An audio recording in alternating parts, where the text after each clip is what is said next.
بسم اللہ الرحمن الرحیم۔ السلام علیکم ورحمۃ اللہ وبرکاتہ۔ ایک مومن جن 6 باتوں پر ایمان رکھتا ہے ان میں سے ایک آخرت کا دن بھی ہے، جس کے بارے میں وہ اس حقیقت پر ایمان و یقین رکھتا ہے کہ اسے اس دنیا سے ایک دن کوچ کرنا ہے، اللہ تبارک و تعالیٰ کے دربار میں پیش ہونا ہے، جہاں اس کا بھرپور حساب لیا جائے گا۔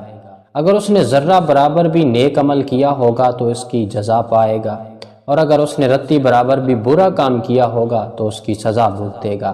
اسی وجہ سے وہ دنیا کو دار فانی اور آخرت کو دار البقا سمجھتا ہے، اور اس کو آباد کرنے کے لیے ہر قسم کی کوشش اور ہمہ قسم کے جتن کرتا ہے۔ اللہ رب العالمین نے قرآن مجید میں کئی جگہوں پر دنیا کی بے ثباتی بیان فرما کر اسے دھوکے کا سامان قرار دیا ہے۔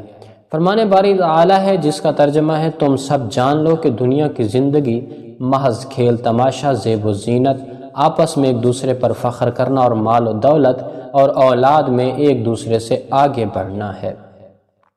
اس کی مثال اس بارش کی ہے جس سے اگنے والی فصل ہے، کسانوں کو خوش کر دیتی ہے، پھر وہ پک کر زرد پڑ جاتی ہے، پھر چورا چورا ہو جاتی ہے۔ عام طور پر یہ سوال کیا جاتا ہے کہ مرنے کے بعد میت کی آنکھیں کیوں کھلی رہ جاتی ہیں؟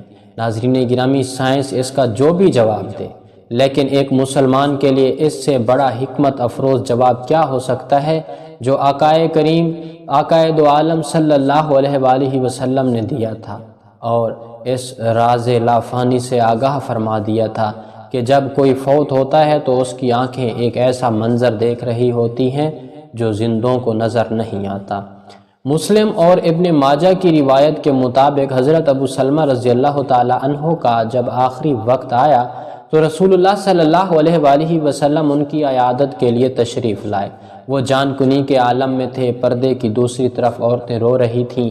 آپ صلی اللہ علیہ وآلہ وسلم نے فرمایا، میت کی جان نکل رہی ہوتی ہے تو اس کی نگاہیں پرواز کرنے والی روح کا پیچھا کرتی ہیں۔ تم دیکھتے نہیں کہ آدمی مر جاتا ہے تو اس کی آنکھیں کھلی رہ جاتی ہیں۔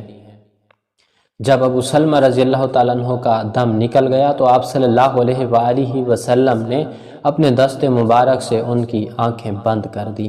آپ صلی اللہ علیہ وآلہ وسلم نے عورتوں کو تلقین کی کہ میت پر بین کرتے ہوئے اپنے لیے بد دعا نہیں بلکہ بھلائی کی دعا ہی مانگیں، کیونکہ فرشتے میت اور اس کے اہل خانہ کی دعا یا بد دعا پر آمین کہتے ہیں۔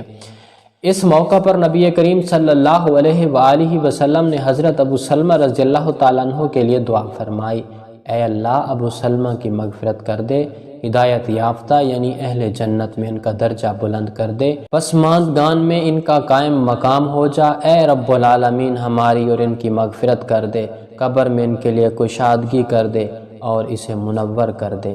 حضرت ابو سلمہ رضی اللہ تعالیٰ عنہ سابقون الاولین صحابہ کرام میں سے تھے۔ روایت ہے کہ رسول اللہ صلی اللہ علیہ وآلہ وسلم نے حضرت ابو سلمہ رضی اللہ تعالیٰ عنہ کی نماز جنازہ کے دوران پہلی بار 9 تکبیریں کہی تھیں۔ سبحان اللہ۔